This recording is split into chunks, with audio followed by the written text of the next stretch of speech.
that they tore down, which were the housing for the employees, from what I understand. And if you break that down, their cost per unit is not that high, and there's an opportunity for them to make money. Plus, they own several restaurants, bars, the pools, golf course, all kinds of other things within the resort. And they own 2 other parcels along Captiva Drive. So they can still make money and be successful and without these changes. And that's the point I wanted to make.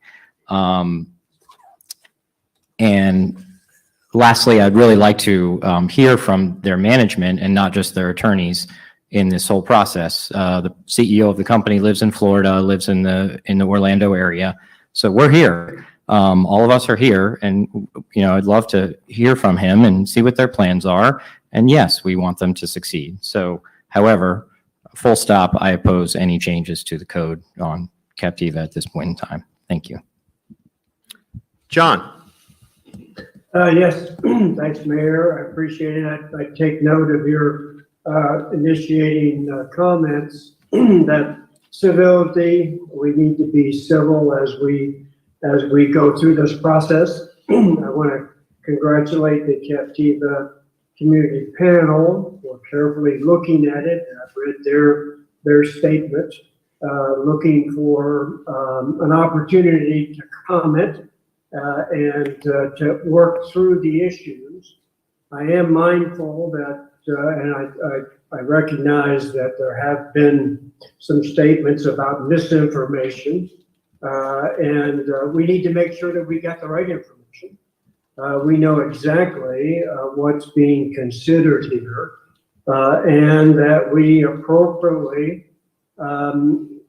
look out for not only the citizens of Lee County as a Lee County municipality, but more importantly, the citizens of Sanibel. So all these are very critical things. I'm very interested in learning what this is all about, what are the issues at hand, and then making sure that we reach an agreement that's acceptable for all of us, both Sanibel and Captiva. Thank you, John. Council, with that, I think it's appropriate that we go to our residents and visitors.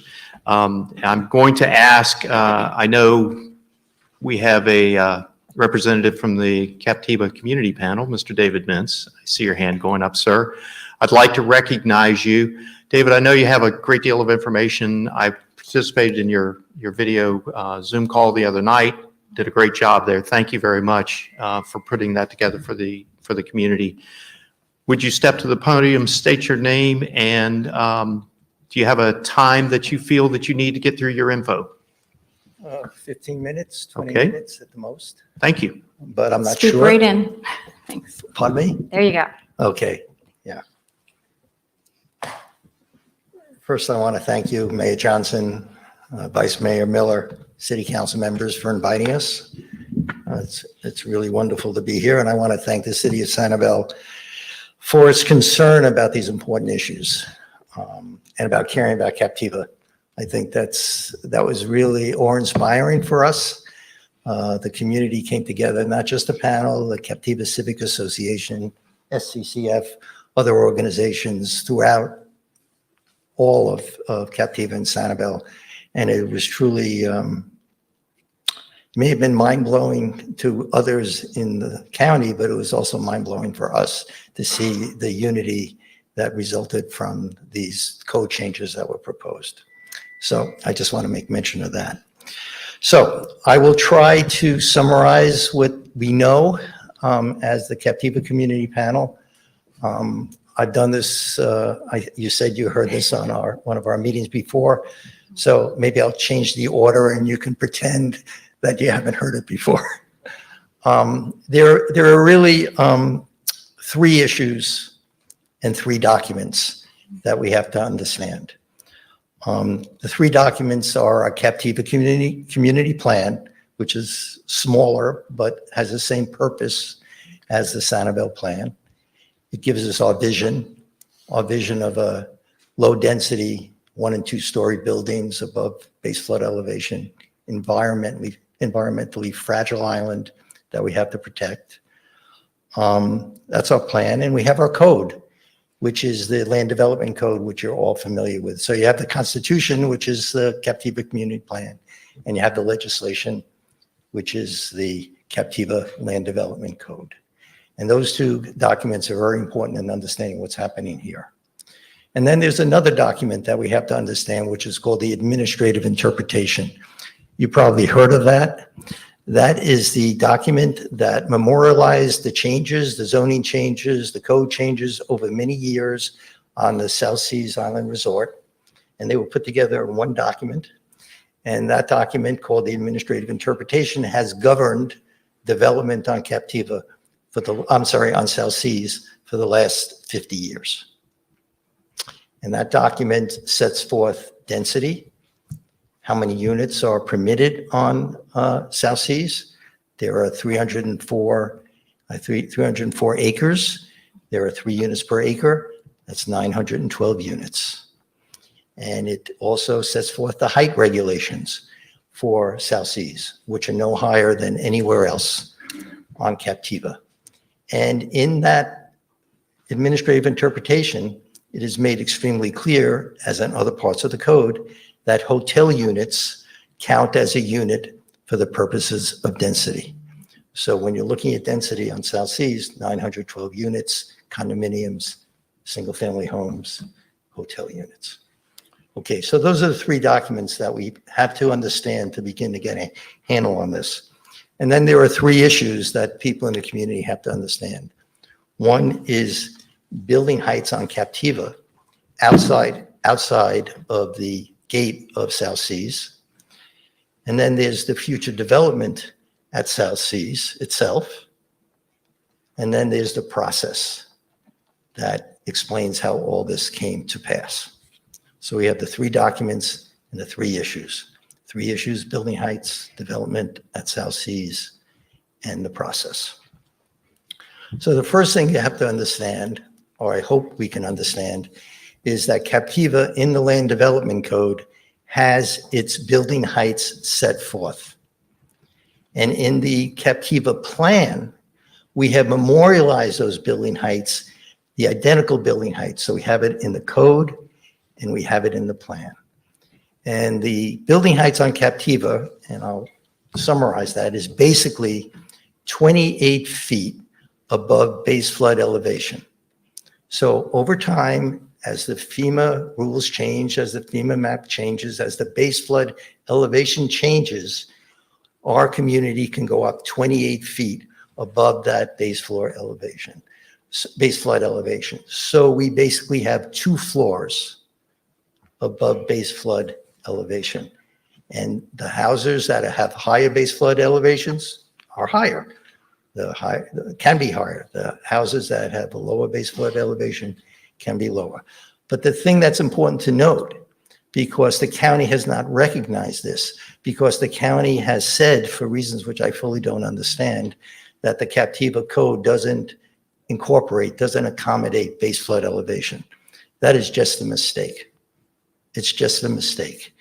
In 2012, our Captiva code did not incorporate or accommodate for base flood elevation. And our community panel reached out to the community and said, listen, sea level rise, storms, we need to be able to build up, and we need to be able to give people 2 floors as we build up. And we need to amend our code to do that. And we went through an extremely long process of meeting with our community, sending out letters, holding workshops over the course of more than a year, debating this particular issue. The people in the village of Captiva were very unhappy about that, because most of the village homes were 1-story homes, and they thought these new homes would tower over those 1-story homes. But over time, the community accepted this, and we amended the plan to allow for base flood elevation 28 feet above, and we amended our code to do the exact same thing. It took a very long time. In a very short period of time, we heard about it on June 1st. And on June 6th, there was a meeting at the county before the county commissioners. And they basically proposed a new ordinance that would change the building heights on Captiva from 28 feet above base flood elevation to 35 feet above base flood elevation. No one on Captiva requested that change. No one came to us and discussed it. They just proposed an ordinance which would allow buildings to be 35 feet above base flood elevation rather than 28. When they made it 28 feet above base flood elevation, they wanted people to have tall floors, high ceilings, in a way that was attractive and something that was consistent with Captiva. When you go 35 feet above base flood elevation, you open the door to 3-story homes, 3-story buildings above base flood elevation without any discussion. So if we have 2 floors above base flood elevation, now we potentially have 3 floors above base flood elevation. And that increases our intensity of use by 50% potentially. And that was done, as I said, without any consultation. But as I mentioned before, the Captiva plan memorialized those same very building heights. And the Captiva plan is the Constitution. And this is the legislation. The code is the legislation. So to amend the code, you have to amend the plan. They have to be consistent. So we have the code amendment being proposed for a public hearing on June 20th.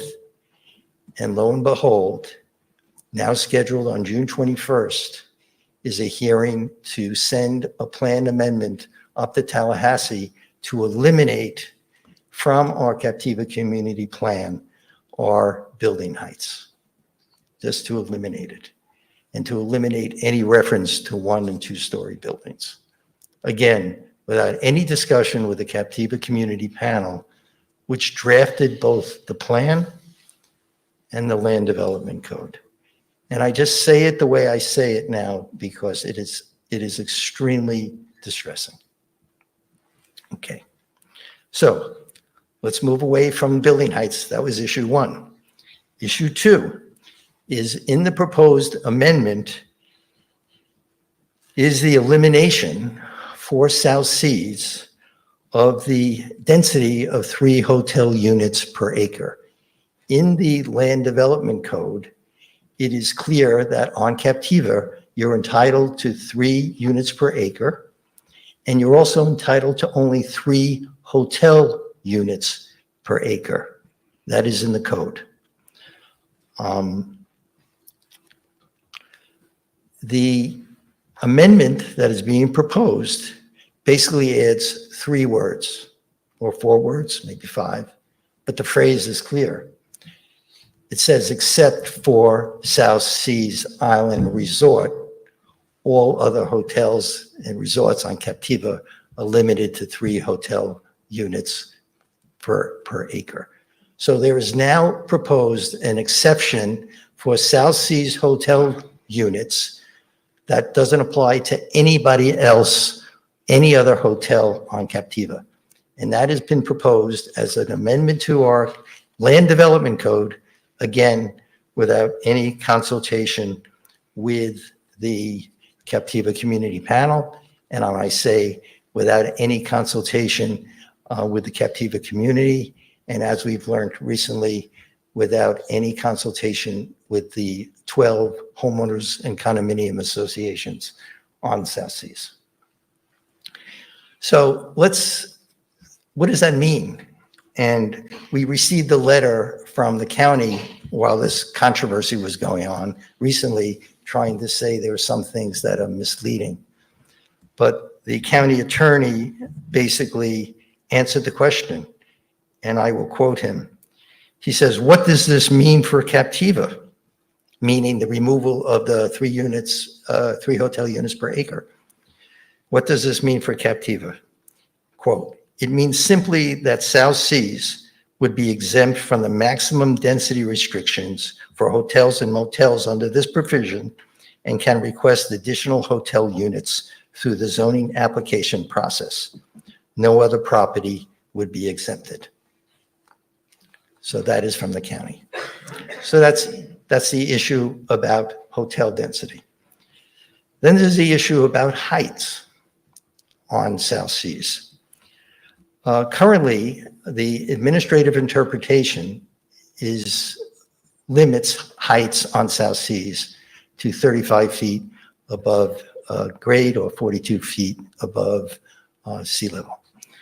And if they want to go higher than that, or they deviate from that administrative interpretation, they're governed by the Captiva Code. And the Captiva Code, as you now know, and I think you knew before, is 28 feet above base flood elevation. Okay? So it was very clear that the height limitations in the Captiva Code applied to South Seas if they didn't comply with the administrative interpretation.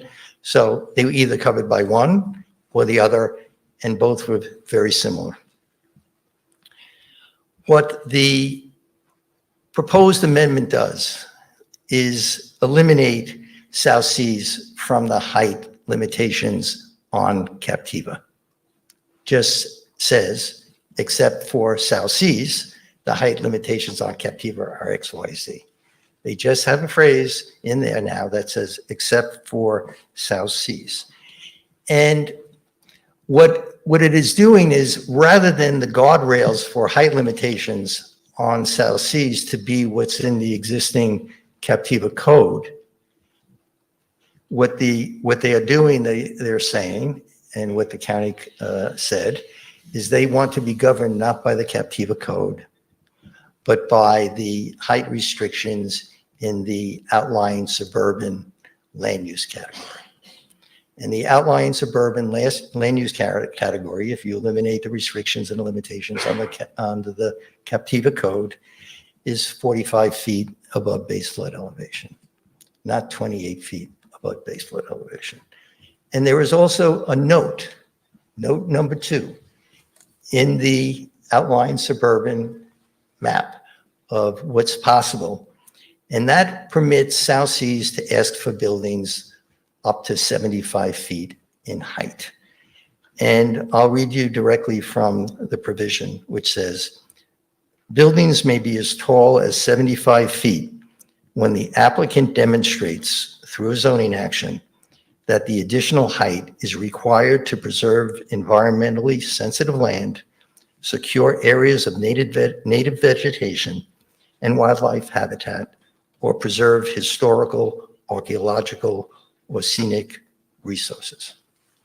So the South Seas now, once you remove the guardrails, can come before the county commission. Eventually, they'll make a development proposal for the planned development, and they will propose whatever density they want in hotel units, whatever height restrictions govern them now, which will not be the Captiva Code.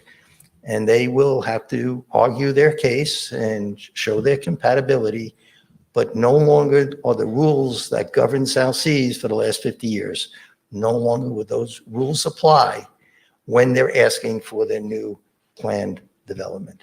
And that's basically what we're facing. It's not as if South Seas came to the community and said, here's our proposed concept plan. Here's our planned development. This is what we'd like to do. Maybe we need a little of this or a little of that. We're not sure. You got to tell us what you're willing to accept. Let's talk about it as a community. Let's do that. And then after we have some sort of consensus about what we want, even if we don't have consensus, then we look at what changes need to be made in the Captiva Code or the Captiva plan. But that's not what happened here. What happened here is the other way around. They're changing the plan, they're changing the code, they're eliminating density restrictions, they're eliminating height restrictions, and we have no idea what South Seas' plan for development is. And that's the problem. It's what I've been calling the blank check or the pig in a poke. That is the problem that the Captiva community and the Sanibel community is facing. And then I just want to touch on something that I mentioned before. there is that administrative interpretation that governs South Seas for the last 50 years. In our Captiva code, it said South Seas is exempt from the provisions of the Captiva code so long as it complies with the administrative interpretation. So long as it complies, okay? And if it doesn't comply, the Captiva code applies the same as it does for everybody else on Captiva. The county's proposal, the proposed ordinance eliminates that provision, eliminates it. Okay, so not only don't we have the guardrails, but we have a change of the code for one property owner, for one resort. How do we do that? How do we say to some of our other long-standing hotels and resorts on Captiva, oh, it's okay, South Seas can have more height and more density, but you don't? That's not how we can work. And that is a problem that nobody has yet addressed. So those are the substantive issues. I hope I made them pretty clear. And I just want to talk about process for a second, okay? And I want to make it as clear as I can to this community that the Captiva Community Panel and the Captiva community never was reached to, no one ever reached out to us and asked us about any of this until we saw it on the agenda for the June 6th meeting. No one. There has been absolutely no consultation with the panel or Captiva property owners. And I tell you this, and I want you to know that this panel with this community drafted the plan and drafted the code. And there was no consultation with us with these changes, which are major. Major. Okay, so back in January of 2023, Commissioner Ruane, as the head of the Resiliency Task Force, asked the staff to bring back various alternatives, resiliency-related alternatives relating to height and looking at base flood elevation and how do we make things more resilient. I listened to that meeting. It wasn't perfectly clear what was being asked for, but nobody was asking for a proposed ordinance in final form that eliminated density requirements and height requirements for South Seas Island Resort. Clearly, that's not what was being asked for. But that was back in January. Nobody heard anything again publicly until May 31st, you said, I thought it was June 1st, when the agenda for the June 6th meeting was published.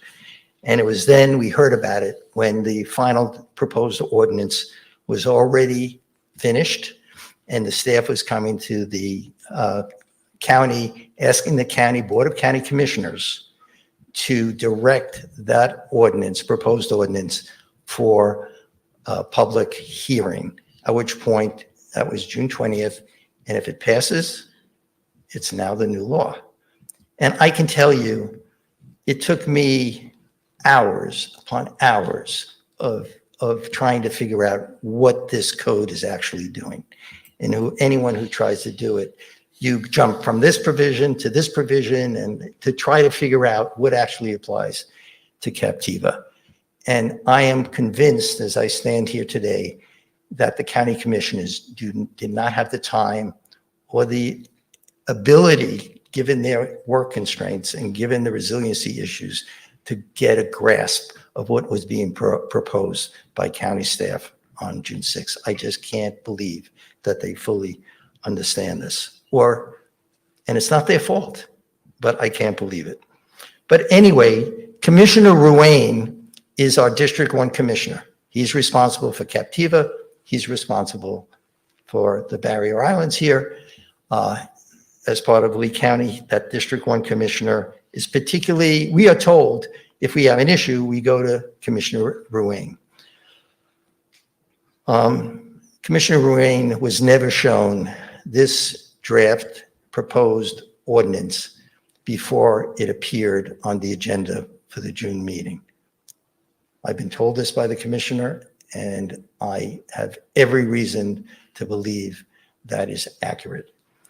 When he saw it, I spoke with him. He said this is not what he intended when he asked the staff to look at these particular alternatives that we can deal with if we want to make the county more resilient. My understanding then is that Commissioner Ruane requested of the county staff and the county attorney to have the matter deferred before the June 6th meeting. And he was doing that as the District 1 Commissioner. For whatever reasons, and I don't know them, I don't know if it's an issue of protocol, I don't know if it's an issue of regulations, but for whatever reason, that request was denied. And so the hearing was going to go forward on June 6th, notwithstanding the request of Commissioner Ruane to defer it. And one of the reasons he was asking for deferral is because he understood at that point, because we were in contact with him, that no one in Captiva has been consulted on any of these proposed amendments. At the June 6th meeting took place, Commissioner Ruane asked that the matter be pulled publicly at the meeting on June 6th. They pulled it from the consent agenda. Then they voted on the consent agenda. Then they came back to that. They had some discussion over it. The county attorney, a deputy county attorney, came and tried to explain some of it. To make a long story short, a motion was made by one of the commissioners to move it to public hearing, and it was voted unanimously to move it to public hearing on June 20th. I've had many conversations with Commissioner Ruane about this. I think his view was, once it wasn't pulled, that he did not want to seem like someone who was sort of opposing the rest of the county commissioners, and thought if it went to the public hearing, that people would have an opportunity to get this thing pulled or rejected at that date. What I've said to the Commissioner Ruane is I think that was a mistake. I think that we would have hoped you would have voted no. We were there asking for the no, but it's just one of those things. People make decisions on the spot when they are confronted with an issue, and he did not support this, but he chose for whatever reason to do this because he thought it would be productive in the end. I can tell you now that Commissioner Ruane does not, our District 1 Commissioner, does not support these changes at the June 20th meeting. He has committed himself to a no vote, and he will do, and if this a no vote is not possible, he will try to get at least a 90-day continuance. And during that continuance period, or even if there's a no vote, he has committed to making sure there are meetings on Sanibel and Captiva, so everybody understands what this is and what we can do about it once we understand what it is. And I just want to say a couple of other things. I can tell you that the Commissioner Ruane is very upset because he believes that people in the community believe that he supported these changes by taking that vote. And I just want to make it clear, as clearly as I can, that he does not support these changes. He's been helpful to Captiva in the past, and I'm confident he'll be there on the 20th doing everything he can to stop this. Now, I just want to say one more thing on process, if I may. These amendments under the Captiva plan are required to go to a public information meeting on Captiva prior to ever going to the Board of County Commissioners, so that the people of Captiva hear it, understand what it is, have an ability to comment. All those comments then get sent to the county.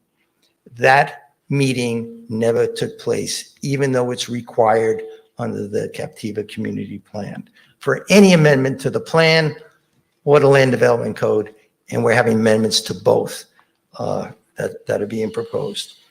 And the reason there was no public information meeting that was held is because the county's position is that this was a county-initiated amendment or series amendments and not a private property owner's proposed amendments. They actually said that we don't have to have a public information meeting on Captiva because this is county initiated, not South Seas initiated. But at the hearing on June 6th, the deputy county attorney introduced this proposed amendment. And I will just quote you, not verbatim, but it's about as close as you can get without, grammar problems. He basically said 5 things to the county commissioners in introducing these particular amendments. First, South Seas owners want to rezone the property and desire changes in the land development code to do this. The second thing he said is South Seas desires to no longer be bound by the administrative interpretation and now seeks to initiate a zoning change. He then said South Seas would like to be accepted from the density limitations of the code and then request a higher density allowance. He then said South Seas seeks an exemption from certain regulations. And then he finally said South Seas seeks a density exception that is unavailable to other landowners on Captiva. It's only for one resort. It's not for all of Captiva, was what was said. So if this hearing proceeds on June 20th and passes, I am confident that this would likely be part of a legal challenge because this should have gone to a public information meeting on Captiva before it went to the county, because this was not a county initiative set of amendments. This was a set of amendments initiated by South Seas. And the last thing I just want to say is it is complicated. It is difficult. We have very little time. We had as little time as even the county commissioners had. And it's very difficult for them, I believe, to get their arms around this, as just like it's hard for us to get our arms around it. And so I think a continuance at the least is what we need to have so that something terribly wrong doesn't happen to Sanibel and Captiva. That's my presentation. I don't know if you have any questions. Thank you, David. I think we're going to, council members, I'd like to move on so we can get to public comment. Okay, Good with that? okay. Thank you, David. You're very welcome. Thank you.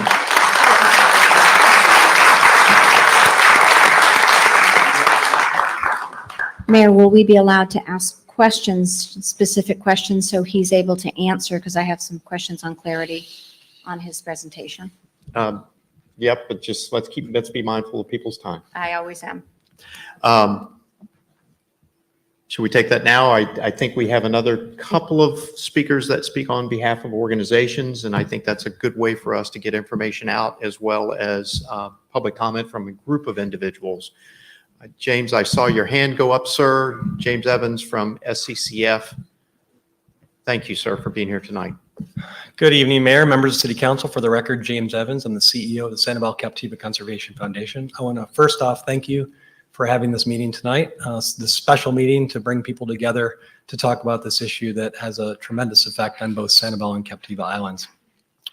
I'm not going to have to get into a lot of detail because I think David has dialed in his presentation to the point where all of the information is on the table. So I'm going to just really focus tonight on what's at stake with the proposed changes to the Lee County Land Development Code and the Lee Plan. And I just want to first start off by stating that SCCF adamantly opposes these changes, and we've been working very closely with all of our partners on Sanibel and Captiva to unite everybody in opposition to these and work to a solution. Go ahead. James, I just want to get a time frame for you.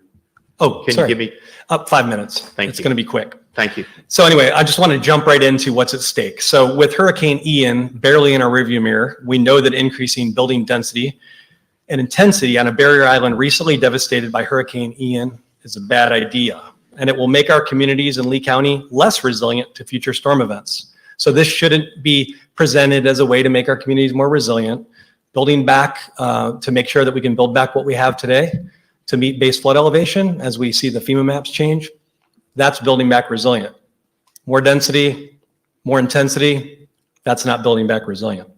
These changes will directly impact Hurricane Ian evacuation routes for residents and visitors, increasing the threat to public safety for future storm events. It will greatly impact the character of Captiva Island, resulting in structures that are significantly higher than current building heights and the surrounding landscape. It will impact the quality of life of residents of Captiva and Sanibel by increasing traffic and impacts on existing infrastructure. It has the great potential to jeopardize the current plan to install central sewer on Captiva, a plan that will greatly improve water quality. And of course, many in the audience already know that the plan, at least through the feasibility study, was to connect Captiva to Sanibel's sewer system, which has limited capacity. So if the density increase exceeds the capacity available at the city's sewer plant, that's going to be a no-go, and that's something we're very concerned about. It will impact wildlife on Sanibel and Captiva, resulting in more roadkill and loss of habitat, light pollution, and could impact nesting sea turtles, shorebirds, and other wildlife. We already know we have a roadkill problem on Sanibel and Captiva Islands, with workers and people moving from one place to another on the island. We see roadkill every day. Public Works is out here picking up screech owls and other wildlife every day on our roads. It will put additional pressure on existing infrastructure and pass the additional costs of maintaining roads, bridges, beaches, and other built and natural resources onto local taxpayers. Since SCCF was informed about the county's proposed changes to the Land Development Code and the LEAP plan on May 31st, SCCF has been working closely with all of our partners and neighbors on Captiva and Sanibel to put together a united front in opposition to these changes to the plan. These changes threaten the very bedrock of our sanctuary islands, which we have worked for more than 5 decades to protect against. The response we have seen on Captiva and Sanibel is the vigilance that the Sanibel plan speaks to. And if we are to be successful in protecting these special islands, we must remain vigilant. I want to thank all of you that have reached out to your commissioners and voiced opposition, and I would encourage you to reach out to every commissioner, not just our commissioner in District 1, but every single commissioner needs to hear from everyone here and throughout our community and in unincorporated Lee County, as well as the unincorporated areas of the county as well. And we're putting together a list of organizations on the islands, working closely with the Captiva Civic Association, that oppose the plan. And if your business, organization, or homeowners association would like to be added to that list, so that we can share that with county commissioners at the hearing on June 20th, I would suggest that you please reach out to us at SCCF, and you can email our Environmental Policy Director, Matt DePaulis, at mdepaolis, that's MDEPAOLIS, at sccf.org, to get on that list so that we can show that united front. Again, thank you for your time tonight, and we appreciate all of the work that you do here on Sanibel to protect our sanctuary island here on Sanibel, but also the support that you've given to Captiva, because both of us together are sanctuary islands that are worth protecting. Thank you. Thank you, James.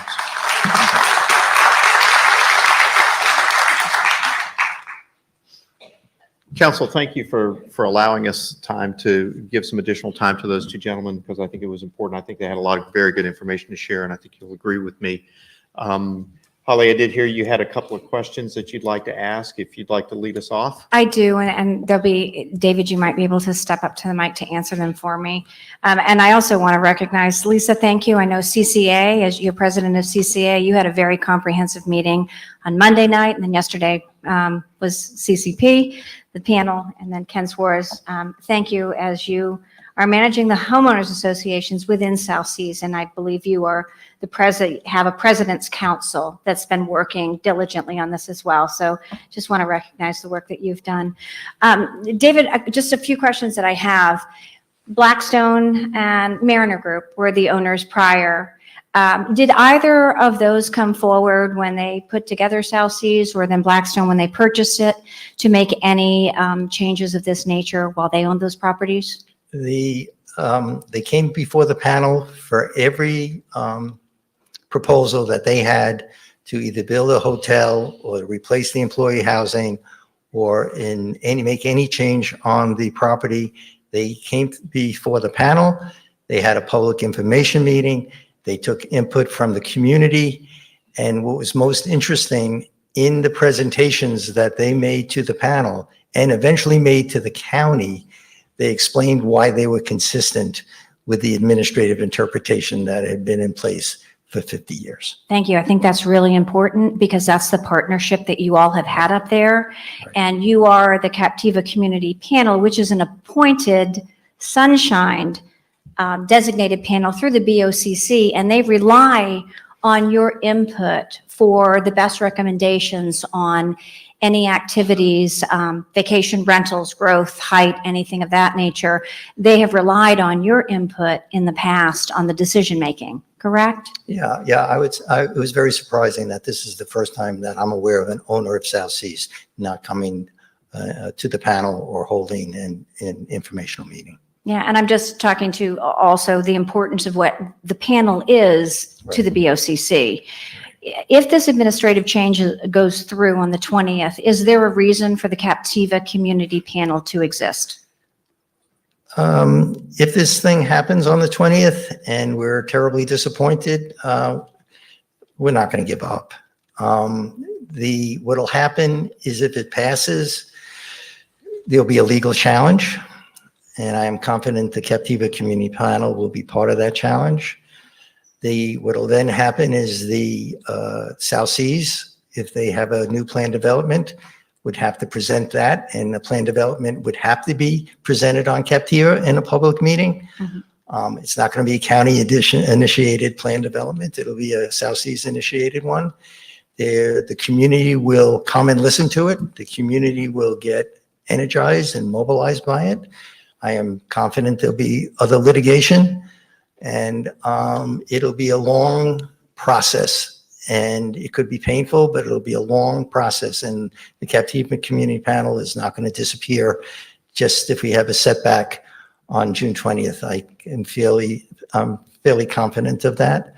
I think what we would hope is that this proposal gets withdrawn or continued, and then it gets an opportunity. We have an opportunity to change it significantly. We'll have an opportunity to meet with South Seas to figure out what they really want, whether there really needs to be a code change, whether or not they can build something consistent with the administrative interpretation like all other owners have. They will hear what the community says, and then we'll figure out how to go forward. But nobody's leaving this island. So the panel will be there, and we're going to fight to preserve it as best we can.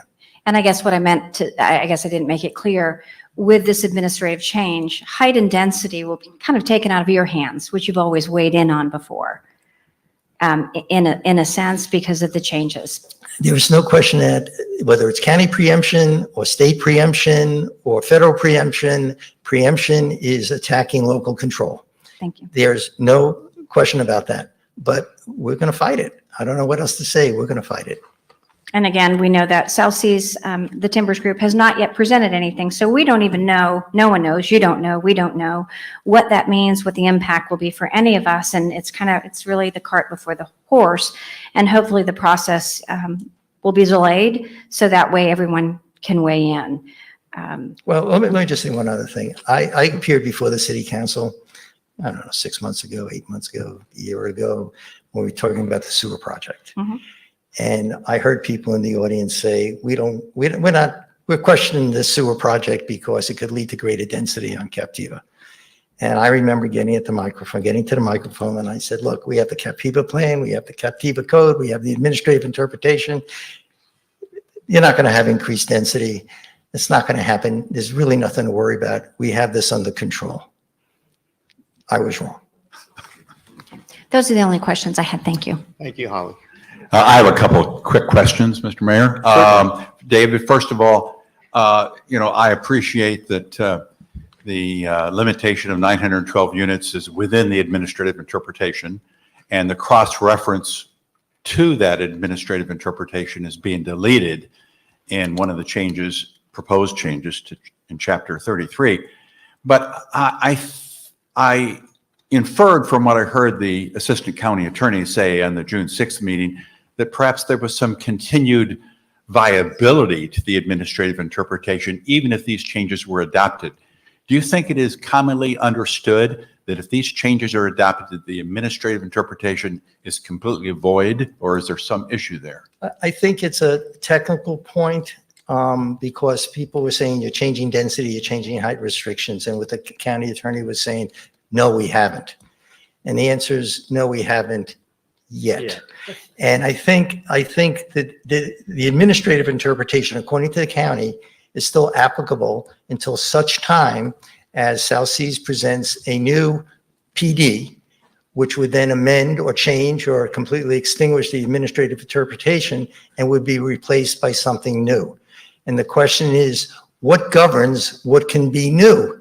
And what doesn't govern what can be new? And what doesn't govern what can be new if this amendment passes is the height restrictions and the density restrictions. So then you have a PD proposal coming in without the Captiva code putting constraints on what the request can be. And then you're back at outlying suburban, which is no limitation on hotel units in a PD and 45 or 75 feet high buildings. Yeah, as you said, the guardrails are gone. My second question, you didn't mention anything about Section 34-1805, which provides a limitation on maximum average rental room size of 550 square feet. Is that important or not terribly significant?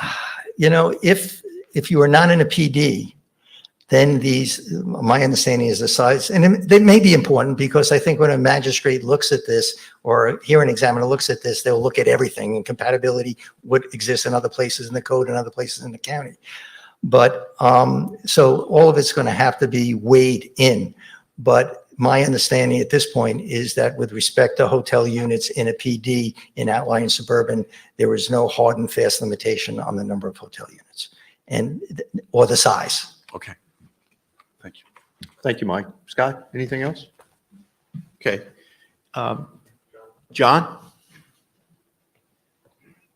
Yes, I'd like just a couple of questions real quick.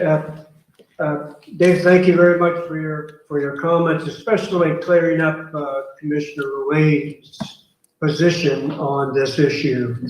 But in addition to the other questions you've answered, I'm a little bit perplexed as to why county staff has not considered the Captiva code or the land development code for Captiva. Is there some sort of strengthening of the Captiva plan or code that we need to look at long term to make it a little more binding? Yes, and maybe I can give you a short answer to your first question, is that the county staff is not pleased generally, historically, with community planning areas. They've had problems with community planning areas in the past, and there's some legitimate reasons for it. On some communities, the community panels or the equivalent of them are run by 2 people. There's very little outreach to the community. That's never been the case on Captiva.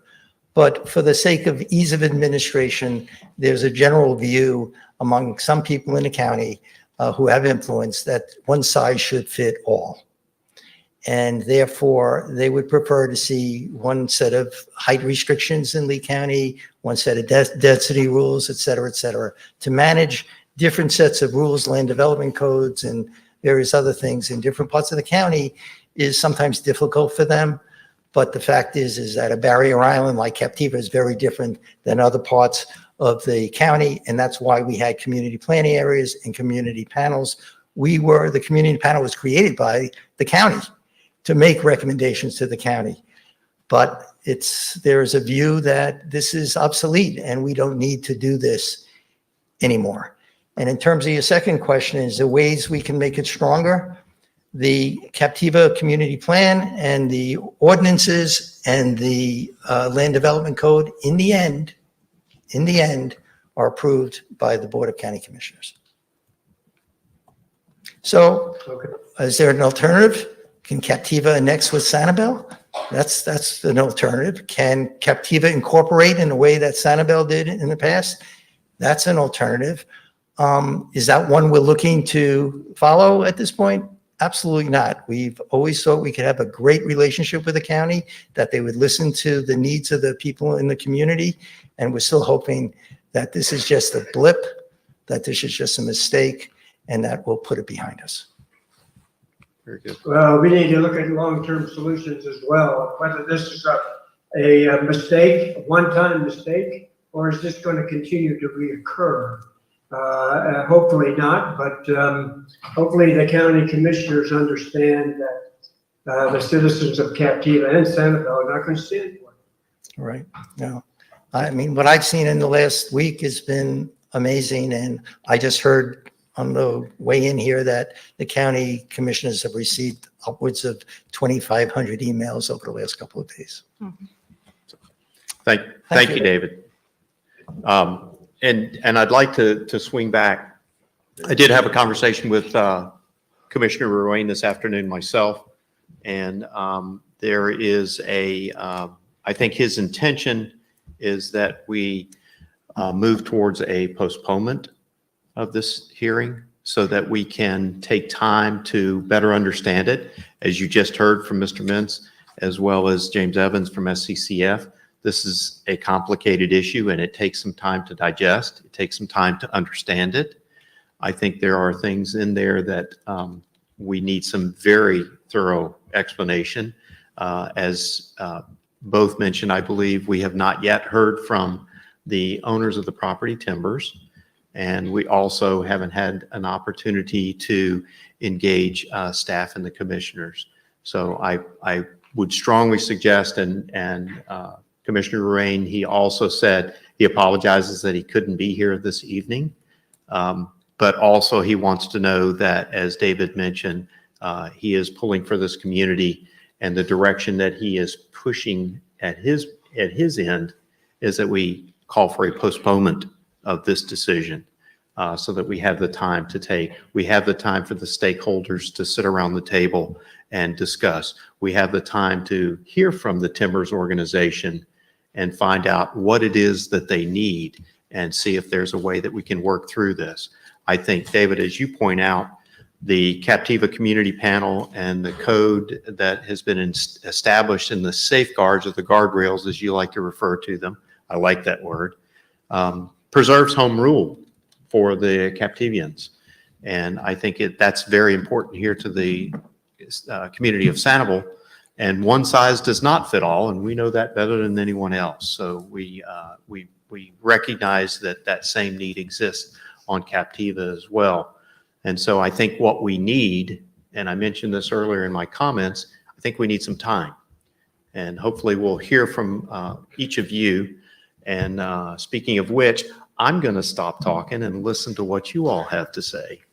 I would like to preface public comment with a couple of things. Number one, as you come up to the podium, if you would state your name and identify, are you from Sanibel or Captiva or somewhere else? That's okay as well. If you, I am going to ask that we maintain the 3-minute time limit on public comment. I think that's in everybody's best interest. Council, once again, I appreciate that we allowed these two gentlemen to have additional time there, but I think they had very important information that they need to get out to our residents and the folks here. I do understand that we have about 248, 278, I don't know exactly what the number is, that are attending virtually tonight. So in addition to those, if you feel that one of these representatives or a prior speaker has voiced your position on this matter, you do have 3 minutes. Don't feel like you have to use all 3 minutes. If you would simply like to state your name and state your allegiance to one of the prior speakers, whether it be one of the gentlemen who's already spoke or somebody that came before you, please do that. Please take advantage of that. You can share your time with others. I am also going to ask that I suspect that we have more than just a couple of people that would like to speak tonight. So in order so that we can move this along, I'm going to ask that you queue up over to my left of the podium here, several of you at a time, as you see the opportunity to stand up and get in line. I think that will help us move the process along. I want everybody to be able to say their piece, so to speak, and provide the public comment that we need as a body, as a governmental body, to make a good decision. So let's get that started.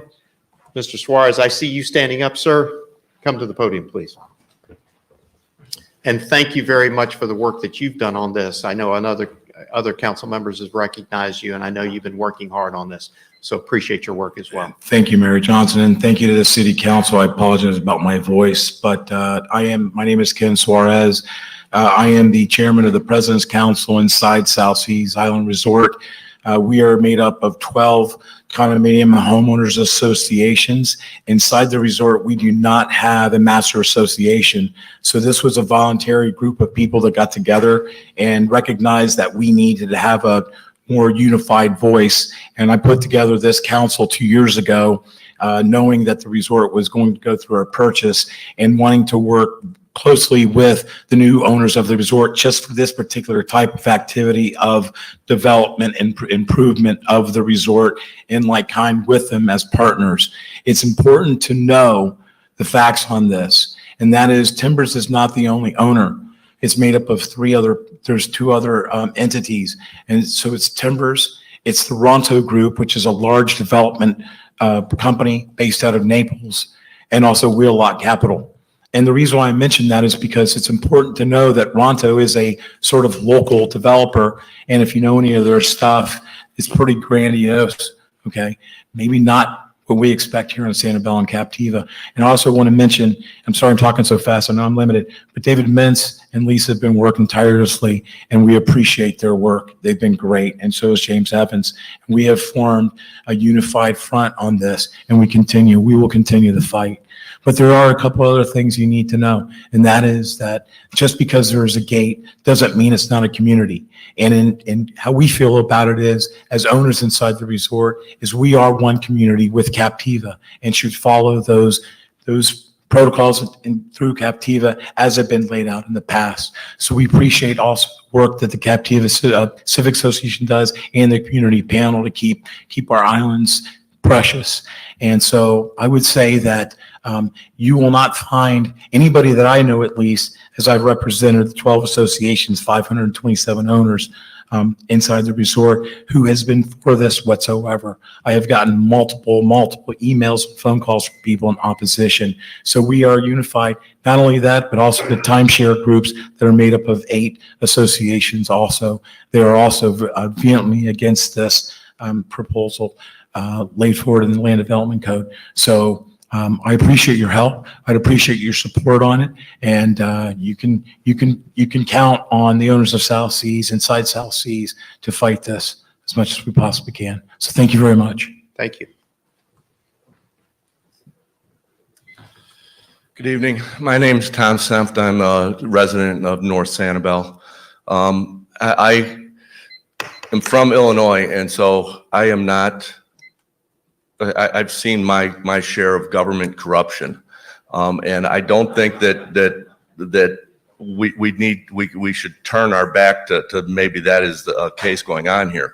The code that as John and Holly both mentioned, the code on Captiva doesn't seem to be holding much strength with these people at South Seas. They are going around that code. They are going directly to the commissioners.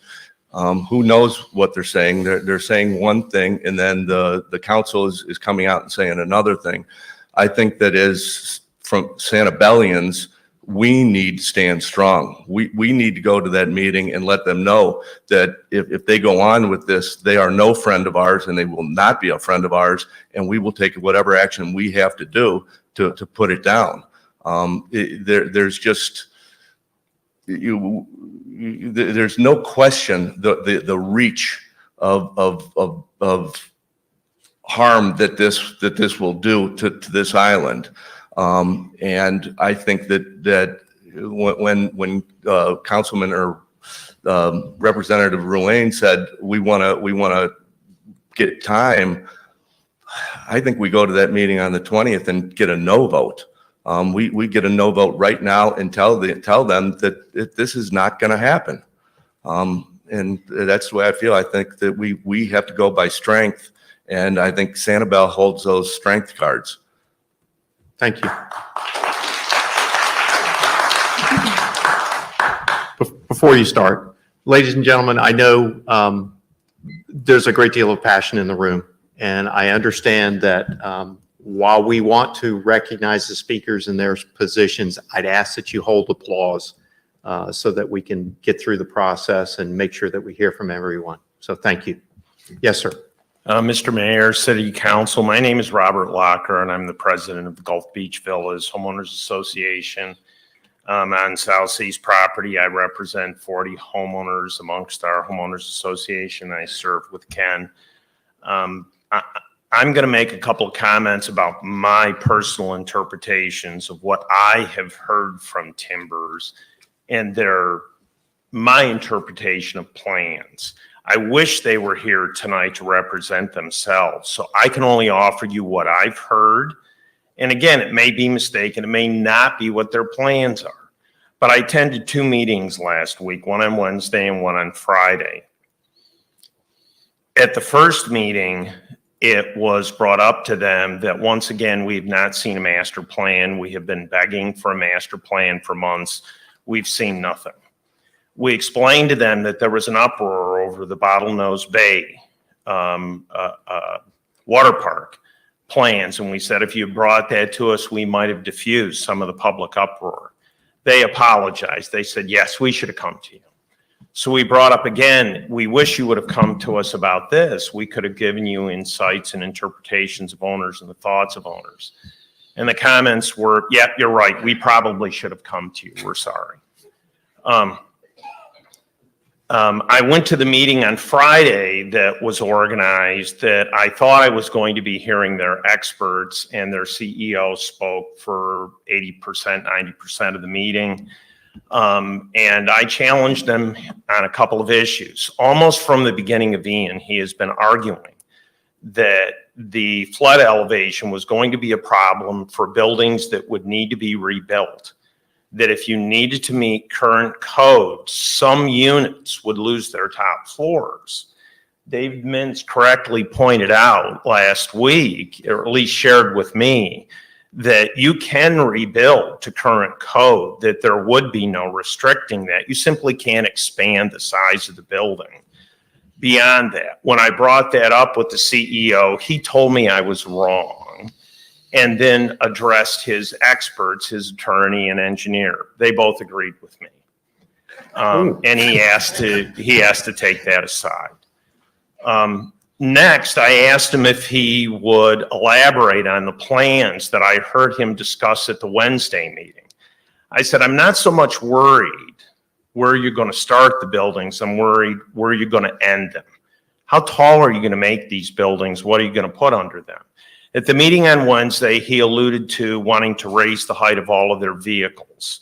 So he suggested maybe a parking garage would be elevated so that vehicles wouldn't be lost in the storm. He then talked about wanting to have maybe a public area on the first floor. And then he said he was going to limit the overall number of occupation or livable floors to 3. So I put that together and it sounds like 5 floors to me. But when I posed the question to him on Friday, how high, he wouldn't respond. Can we I'm going to end with that. Just Thank you. These are my interpretations of 2 meetings with them last week. Appreciate your comments. Thank you. Hi, my name's Catherine Zilborg. I live in Gumbo Limbo. I'm a private citizen. I don't represent anybody but me. Glad to have you, Catherine. And I go by Cat, thank you. And several people can speak much more eloquently to some of the environmental and et cetera codes. As a private citizen, I have several concerns, and I was appalled when I heard this. I have grown up and lived in tourist areas my entire life, and I have watched what's happened when corporations come in and decide they're going to do what they want to do, despite the community's support or lack thereof. And it usually doesn't work out. My most recent one was in Vermont, which is actually happening because I still have property up there, where Someone came in and decided that since they had a great deal of experience in search and rescue in the cities, they didn't need to listen to anybody who's done mountain research and rescue, and decided to change the whole thing and made it absolutely unlivable. I've lived on Sanibel full time for over 10 years. I've owned here longer. I have 2 properties. I lost my entire income when Ian came through. I was fortunate I didn't lose my home, and I'm working very hard to do a lot of things. When I hear about this and then the increase in the density and population, the things that I get concerned about are some very basic infrastructure around safety and security of the people, the residents, the wildlife, et cetera, on these islands. I'm a big biker. I already know in the past 10 years, there has been at least twice a year, I've almost gotten hit by a car. We increase the traffic, that's going to happen more. Crime in tourist areas, nobody likes to report it because it affects tourism. You increase the density, crime is going to go up. You know, the traffic, as crazy as it is, and it's just building traffic right now, Sanibel is going to bear that. We have one way on and off these gorgeous islands. Ian has proved that it doesn't work very well that way. Increase the density on Captiva, and the 1 hour, 1.5 hours to get off this island in the evenings is going to be 2 or more. What's that going to do to our quality of life? Someone already mentioned what happens to the wildlife. You know, it's to me, it's bonkers. People say, is this a mistake? I think on some level, we all know somebody paid a great deal of money to go around the city of Captiva. And they're going to put a lot of money into putting this forward. And the chances of us winning are pretty slim, since the state and the counties have already proved they do not care about communities. They don't care about the individualism of communities. They do not care that as Barrier Island, that we have different needs than even Fort Myers. So Kat, I'm if you really could, glad. if you could wrap up, thank you. I will. I'm really glad that everybody is doing this, but I'm not optimistic. And I realize that everybody's trying to be polite and do the right thing.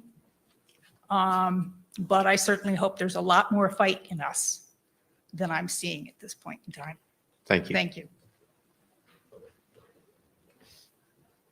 Good Mr. evening. Mayor, council, neighbor.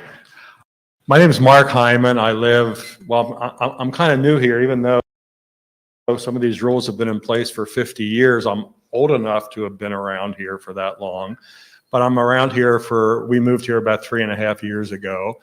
And for the obvious reasons, we looked in Cape Coral, we looked at Marco Island, and came up on Sanibel and said, now this is an island. And I include Captiva in that sentiment.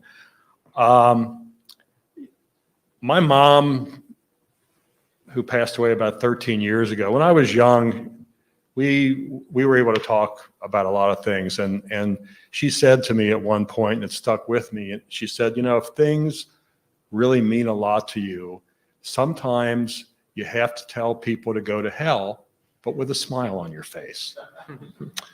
Okay, so I did listen to the Zoom meetings where David and James and Ken spoke very eloquently and repeated a lot of that information tonight.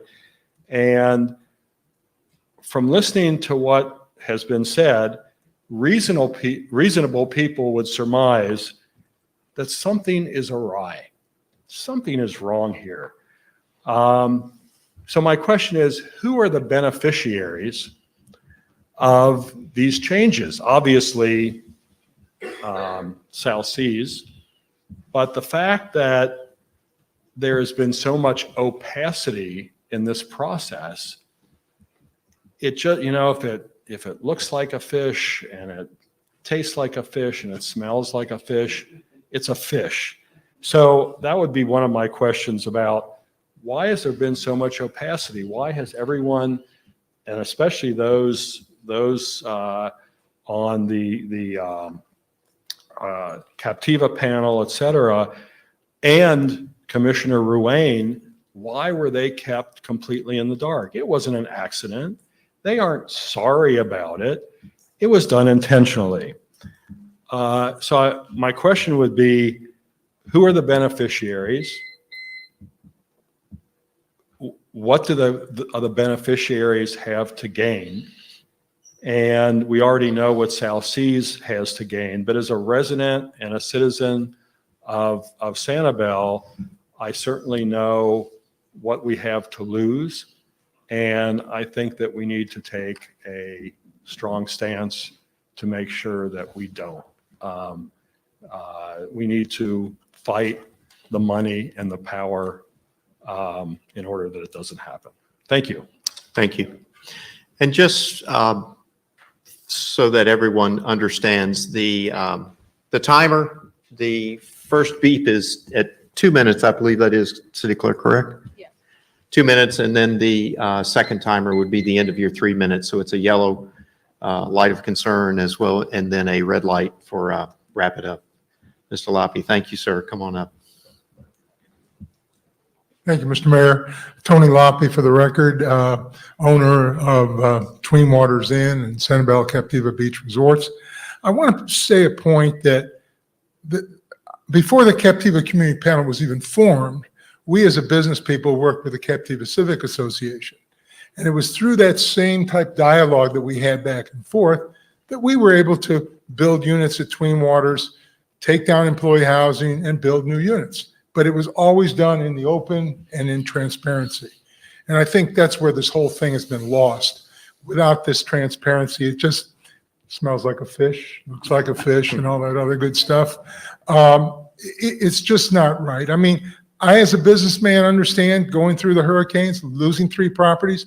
I'm going to be coming back here and saying, look, your plan that we have now on Sanibel is different than Captiva, but we need to maybe look and tweak it so we don't take away property rights from people. That's a different ballgame. This is something they bought. They knew what they had when they bought it. Now, the storm came, and according to what David has eloquently stated, that they can still move up and do fine. Sanibel may have a little different problem, and we'll cross that bridge when we get to it. But and as far as density goes, come on, that's crazy. We just can't have more density. We know density kind of fluctuates here, after I've been here, 47 years. You see what Thanksgiving goes. We know that the time going off the island's a little different at Thanksgiving, Christmas, and Easter and those times. But all in all, the Captiva Community Panel, which I'm a member of, has done an outstanding job, and you guys, everybody here. So I just want to thank you guys for doing this, and we all want to get home in time for Jeopardy. So thank you very much. Thank you.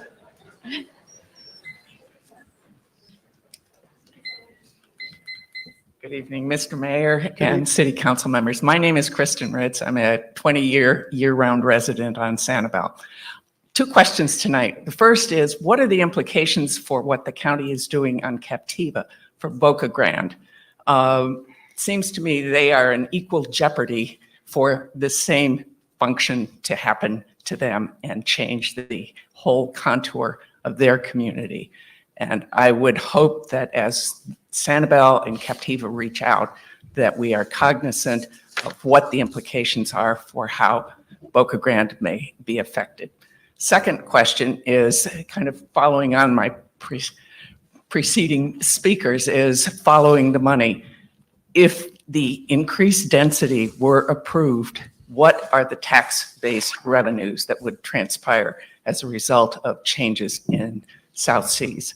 And is this a rear-end move to simply monetize Captiva in a far, far more significant, greater way? I don't know that. We don't have a planned development proposal on which anybody could base this, but it seems to me that this is a very significant issue that would come to the fore within a couple of years at best. Thank you. Thank you.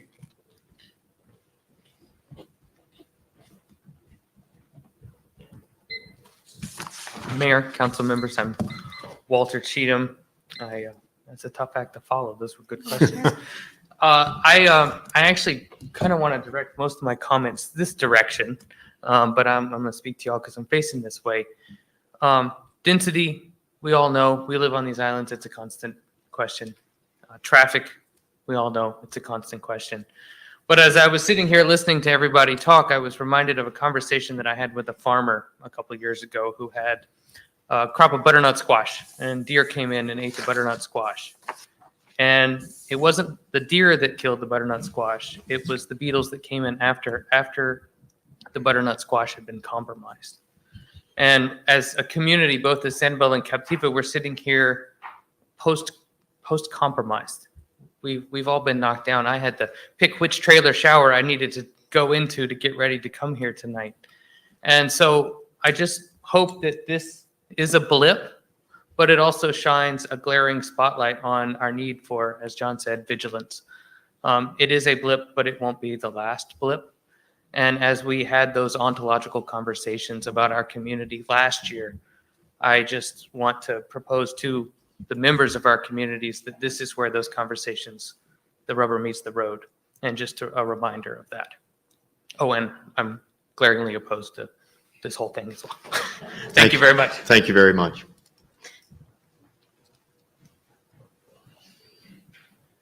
Good evening, Robert. Most of you know me as Bob Brooks. I'm a Sanibel resident. First of all, Mayor, Council, thank you for putting this together. Dana, thank you. For those of you who listened to or were at the meeting, there was a word that was brought up that means a lot to all of us, because I see a lot of faces here that have been in this building for probably the 4th or 5th time since the storm, and that's resiliency. And there were people on that council, on the commission, that brought up this issue as being helpful to resiliency. It appears that proposed changes are being presented under that guise, but they come at the expense of the surrounding community, which strongly opposes them. Under the pretense of resiliency, the proposed increase in height restrictions seems questionable at best. It is obviously being manifested to increase density, not just at the resort, but on the island of Captiva. During one of those meetings that I referred to, David Mintz was here, and I remember him sitting up there with Porter Goss. And I got a great education about Captiva that I was not aware of. And I believe he told me, and I'm off on the numbers, I apologize, but the majority of the homes in Captiva are rental homes. I think it's 60 or 70%. His comment about the 35-foot height, realize if any of you have been on the beaches in Captiva, and I'm up there a lot in the mornings, snook fishing and fishing the beach, you see the amount of people that pour out of those homes during the season.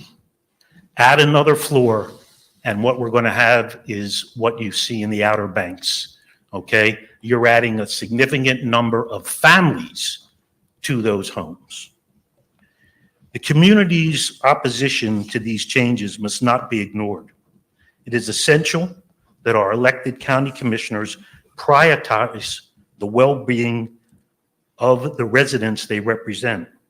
Their decision-making should be rooted in transparency, which I don't believe it has, accountability, and long-term welfare of our community, rather than catering to the demands of a single resort. Thank you. Thank you.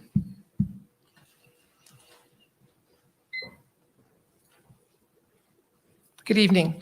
I'm Lisa Reardon, and I'd like to I live on Captiva. I'd like to thank Mayor Johnson and the council for putting this meeting together. I'd just like to give you a little bit of background on the Captiva Civic Association. I serve on the board of that organization and have in one capacity or another for the last 8 years.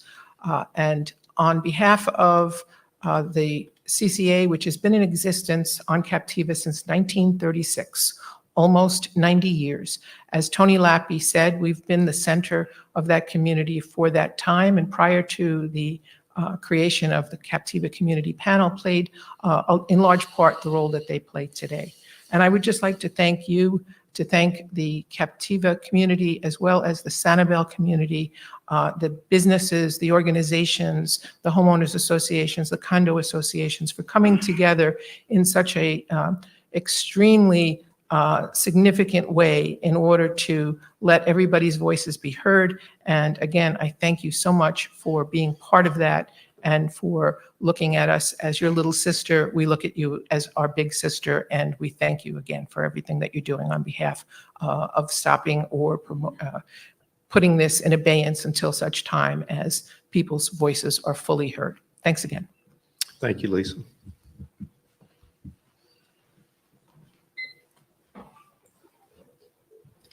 First off, I'm gonna try to make it so I don't have to hear that fourth buzzer. My name's Jerry Welker. Jerry, there's two, not four. I've been on the island, my family's been on the island for 51 years. I see a few faces in here that just been here longer, but I remember working for you, Tony. Anyway,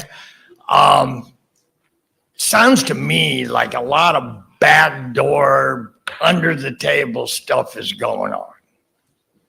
And we do not need that here.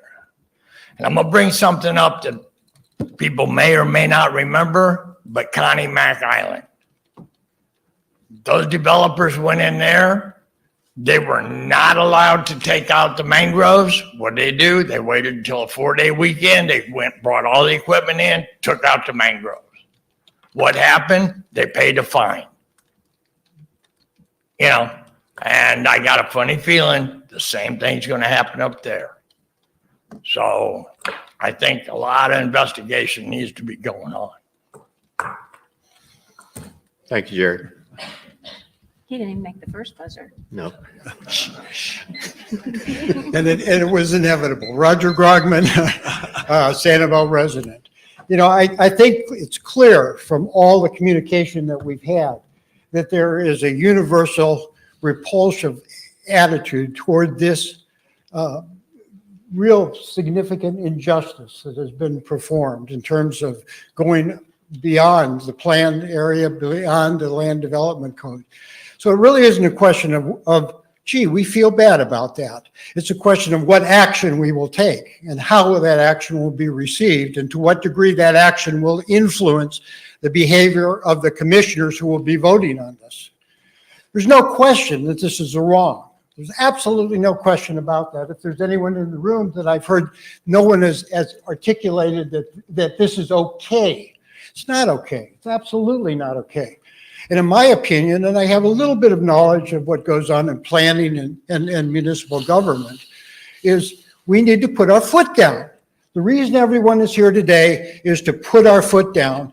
Universally, amongst all the Sanibel organizations, we've had one message: stop this thing now. The idea of kicking the can down the road for 90 days is a great opportunity for them to wait, and I've seen this happen before. Down the road another 90 days. You know, is there anyone here who agrees with this?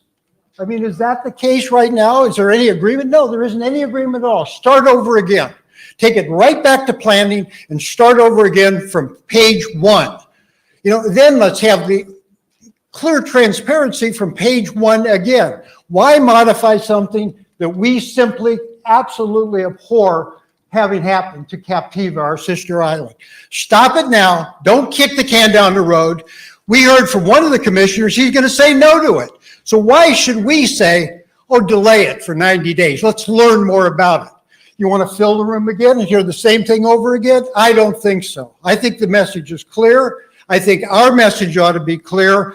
We absolutely disagree with this ordinance. We absolutely feel, now this,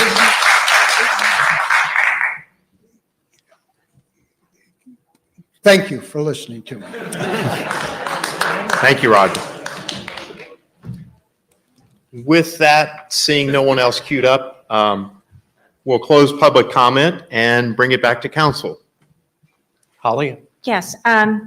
So first of all, thank everybody that's here. I'm looking here, we are June 14th, and look at how many people showed up to a special meeting that we just called a couple of days ago. So thank you. Because unless people show up, have a voice, we're not going to be heard. And for all of those that aren't here, we know that are showing up too, sending their message. Roger, I hear you loud and clear.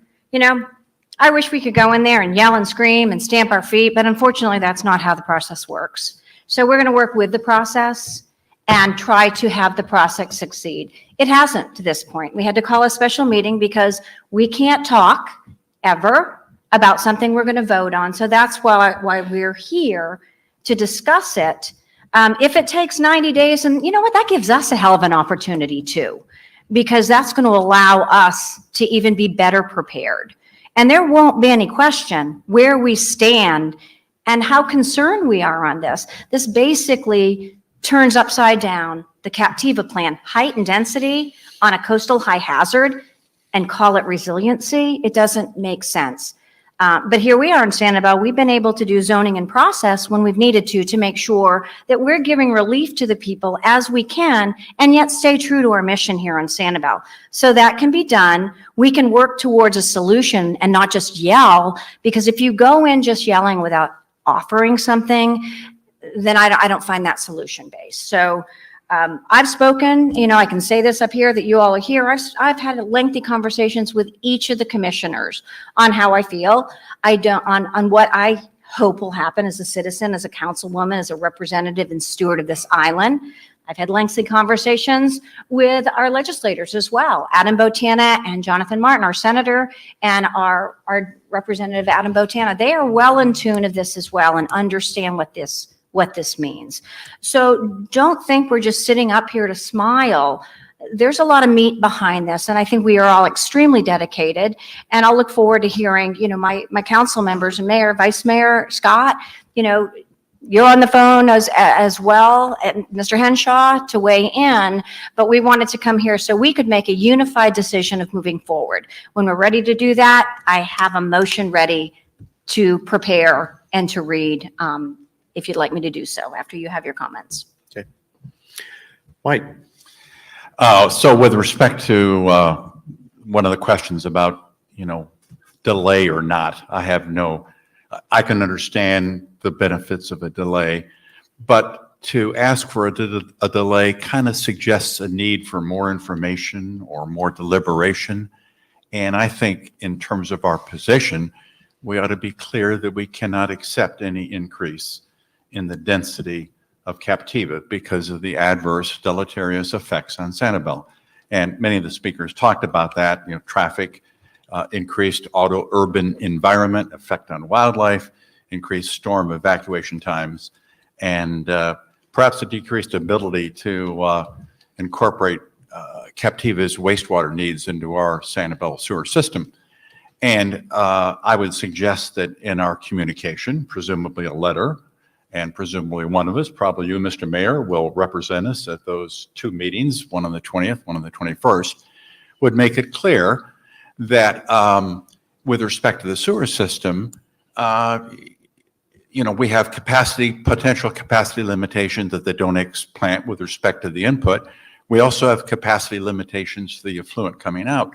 But there's also a consideration that incorporating Captiva into our Sanibel sewer system will involve some inconvenience to our residents. Hopefully not any cost, but some inconvenience for a number of years. That requires citizen support. If we have to accept an increased density in Captiva, I think we run the risk of jeopardizing that support and therefore jeopardizing the project. So I would like to see us make that point in any communication. You know, I think we should be firm in opposing density. We can express sympathy or agreement with the need for greater resilience, but we should make clear that the limitation of 912 units with respect to the South Seas resorts ought to stay in the statute, and that limitations on room size ought to remain in the statute, and it should be status quo ante, notwithstanding the need for greater resilience. Thank you, Mike. Scott. I agree with what Councilman Miller just said. I plan to communicate with the county commissioners and urge them to just simply vote this down and vote no. I think that ordinary Lee voters who live in Lee County, who don't live on Sanibel and Captiva, if they understand this proposal, they will oppose it. We have lots and lots of people who launch boats when Punta Rasa is open and many other places who fish in our waters and who come around Redfish Pass and don't want to look at a 75-foot tall building. They don't want their paradise ruined. They don't want to be on the south end of North Captiva Island collecting shells and swimming with their friends and look at a big eyesore. People just don't want this. And again, who benefits? A very small group of people who don't even live here. And the people in Lee County are not going to like it. And there are elections. So the commissioners don't have a lifetime appointment. If they back this, then they jeopardize their position as a county commissioner, which, by the way, is a very highly paid, sought-after job, 6-figure salary, lots of benefits. So there are people standing in line for that job, believe me. And I think that they need to understand that they just can't do this and think that the 800,000 other people in Lee County who don't live on Sanibel or Captiva won't notice. We will make them notice. Thank you. John. Yes, Mayor, thank you. I agree with Vice Mayor's summation as well. I don't want to necessarily repeat it, except to say that I prefer us as weebies, which means we be here when commissioners are gone. So we're going to stay here and be resilient in our opposition to what they're trying to do in respect to density. So I think we could take our time as appropriate, but we have to be strong. We have to be unified and clear on our message that density is not going to work on our barrier islands.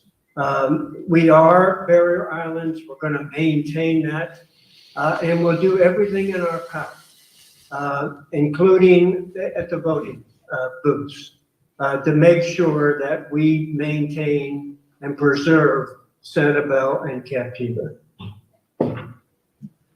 Thank you, John. My comments are as such. What you've heard tonight, what we've heard from the public is pretty consistent. I didn't hear a single person. I didn't see anybody leave the room when we opposed this action by this development group on Captiva. I also would agree with my fellow council members about how we move forward with this. I think the thing that is most important for us is that we need to regain control. We've seen our partners and in our sister island lose some of the control that they had in place. The controls are still there. They're just simply being ignored. And that we can't stand for. I am a strong proponent of the Sanibel Plan. I am a very strong proponent of our Land Development Code. These steps and measures that have been put forth by the Lee County staff are inconsistent with the Sanibel Plan and inconsistent with the Land Development Code. We are sister islands, and I think I speak for the vast majority of us, we enjoy that relationship that we have with our island of Captiva next door to us. It is incumbent upon us as a community, as a municipality, to help others when they're in need. There is clearly a need for Captiva at this point. I've not heard anything other than opposition to this. I too stand in opposition of the steps that are being attempted at this point. Having said that, I think we need to develop a pathway that we get from where we are in opposition of this until we get to a point of we have somewhere to go. I don't know that we can say, no, not never, not any way. Resiliency, and we've talked about that, and we've been talking about resiliency in our community since before Hurricane Ian. Resiliency is critically important, and we have to become a more resilient community. Captiva has to become a more resilient community. You do not do that through increases in density and intensity of use. That's what's being proposed. That's what we're fighting against. I don't think anyone's opposed to resiliency. I didn't hear that in the presentation the other night. I didn't hear that tonight. As a matter of fact, I think I heard support for resiliency. And we do need to become a more resilient community here in Sanibel and in Captiva, and our sister island Captiva, as well as our sister island in Boca Grande, as someone pointed out tonight, as well as Fort Myers Beach. So with that, I'm going to Mr. Mayor, may I say one thing? Yes, sir. Please do. Actually, a question for Councilwoman Smith. A little bit esoteric, but I think you know more about Senate Bill 250 than I do. You know, under that Senate bill, once restrictions, density restrictions are taken away, they can't really be put back on again for a period of time. Is that an effective argument in this case? Well, first it's got to be signed. I know. Yep, I know. which it will be signed, but and I'm going to defer to Attorney Agnew. I believe, you know, there's a period of time up until I think October of 2024. Yes, ma'am. And then at that time, people can look at their code, as long as there's not another hurricane. Although that could always be extended. Absolutely, Yeah, sure. it could. And I'm not sure, you know, how you're going to put that genie back in the bottle, especially in the time period that they might be looking at for these potential changes that could be coming forward. Attorney Agnew, would you have anything additional to add to that? No, ma'am, that's it. With the litmus test, more restrictive or less restrictive, the essence of Senate Bill 250, should it be signed by the governors, that can't in place anything that would be more restrictive through that October of 2024. So, you know, that would be the deadline, absent, you know, some type of extension to it. But point well made, that if this first step was taken, then one could argue that even it couldn't be taken back, if you will, until that October 24 deadline ran. And if I may, just to further on that. Yes. There's a reason that probably this has been written right now, so they can be ahead of the game. So it would be very difficult if these administrative changes went into effect, again, to put that genie back in the bottle. It's an opposite process. You know, it should have gone through the public. Yeah. And, well, it shouldn't even be here. So, you know, it's kind of like, you know, when you write a bad bill, it's still a bad bill. So why are we here? And if it works, which this has worked, and these restrictive covenants have been in place for height and density for a reason on the island of Captiva, just like they are for us. Further discussion at council? I would ask, because I had a motion, but it included a 90-day extension. Okay. So my question is going to be, and first I want to answer a question maybe that Chris had. If I could, the Gasparilla Act, let me just, you had asked about Boca Grande, and I think this is important, and it could be important as well for Captiva. The Gasparilla Conservation Act of 1980 and its amendments was put in place, and that is actually enacted by the legislature of the state of Florida, which protects those islands. So it would not be subject to this because it is already legislated through House Bill 1514. So Gasparilla and the sister islands around it are all protected, and that is an opportunity that might have, I've already discussed this with Mr. Mintz, on an opportunity for Captiva as well, that would take a bill from our representative and sign on from the senator to protect. However, having said that, depending on where this is in the game, could complicate it. So I just wanted to ask, gentlemen, I'm hearing, and opposition Mhm. without a 90-day extension. So I would have to alter a motion that I had worked on. I would like your pleasure on what your thoughts are. And I think that's, it should be the pleasure of the council. So, In gentlemen, terms of outcome, I won't feel terribly bad if there's an extension, but the issue is our position. Mhm. And, as I said, I think asking for a delay suggests the need for more information or more deliberation and so forth. I think our position as a city of Sanibel, so adversely affected by an increase in Captiva density, ought to be clear. We cannot tolerate it. So if I could read the motion, and then I think the letter is the input that you all, that would be given and directed, and then also allowing the mayor, since we can't come back to the table, to make sure that he approves of that language, so we don't have to come back for it. certainly. So would you like me to go ahead and read a new motion that I have potentially? So are you submitting this as a motion or is this a discussion? A motion for discussion. Okay. So let's hear it and then we can tweak it as you all feel. So my motion would be, I move to direct staff to prepare a letter for signature by all council members conveying that the Sanibel City Council respectfully request the Lee County Commission outright reject amendments to the Land Development Code proposed that were presented at the June 6, 2023 BOCC meeting and scheduled for a public hearing on June 20th, and proposed amendments to the Lee County Comprehensive Plan scheduled to be discussed at the June 21st BOCC meeting. So that is motion one. Would you like me to read the other one that I had prepared? And, Let's deal with them one at a time. okay, So motion for discussion. We have a motion on the floor. Second. It has been properly seconded. mhm. So let's have discussion of that motion and at this point. Attorney Agnew, we are following proper protocol with that, correct? Yes, sir. Thank you. Thank you. Okay. Discussion? I'm fine with it. Would you like me to read it again? Or no?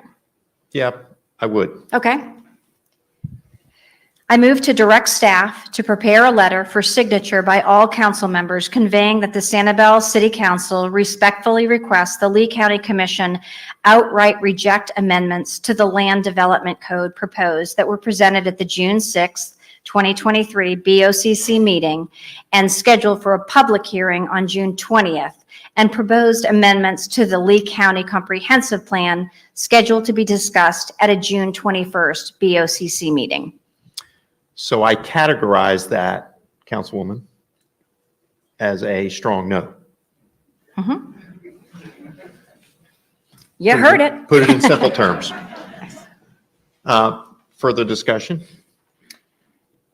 No, didn't know if you wanted to hear the second one during this discussion or no. I don't believe that we can do that. Okay, no, okay. Yeah, I think we need to we have a motion on the floor and it needs to be dealt with so that we can certainly continue on.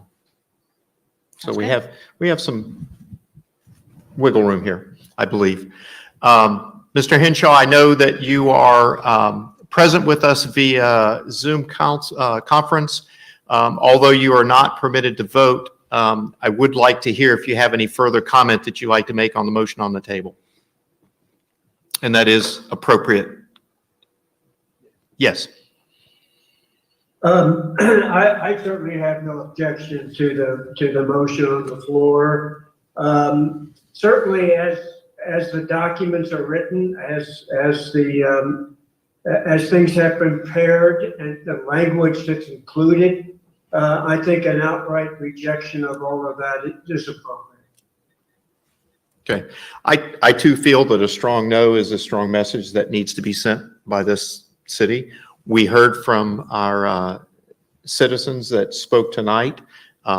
There's clear support for a strong no for us to carry that message to the Lee County BOCC.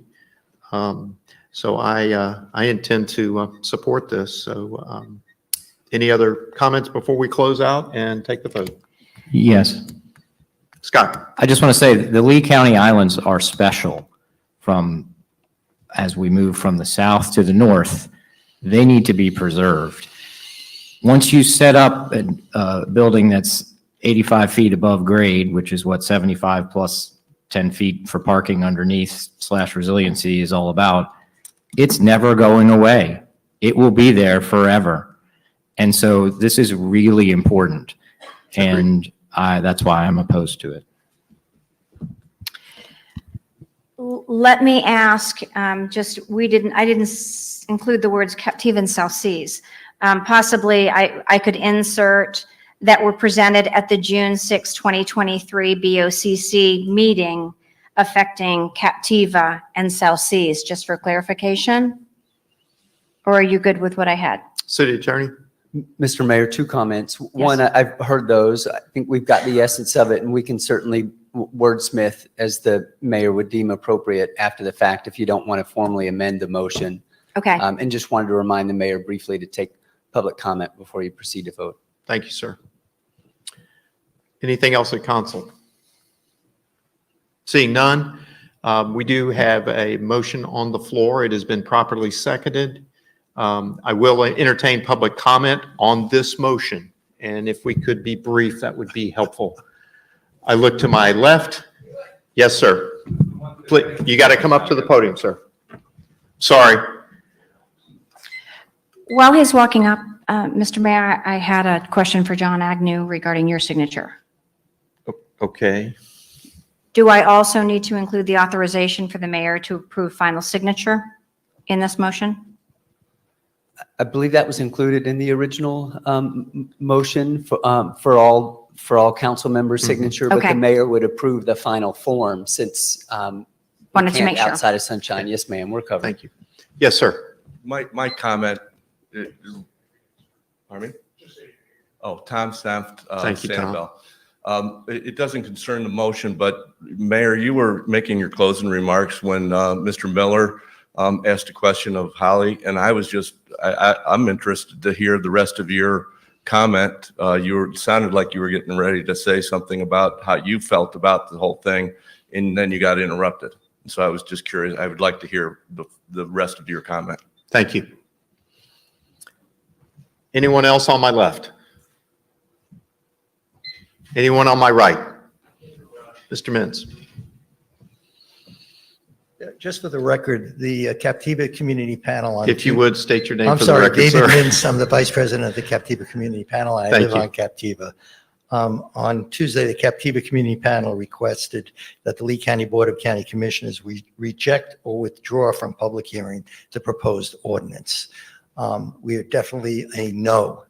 And if in fact they listen to us, but they say, no, we're just going to continue it, then we will have to come back whenever that continuation date is and say no again.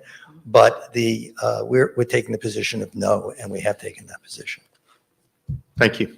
Anyone else on my right? Come on down, please. Careful, those steps are wicked sometimes.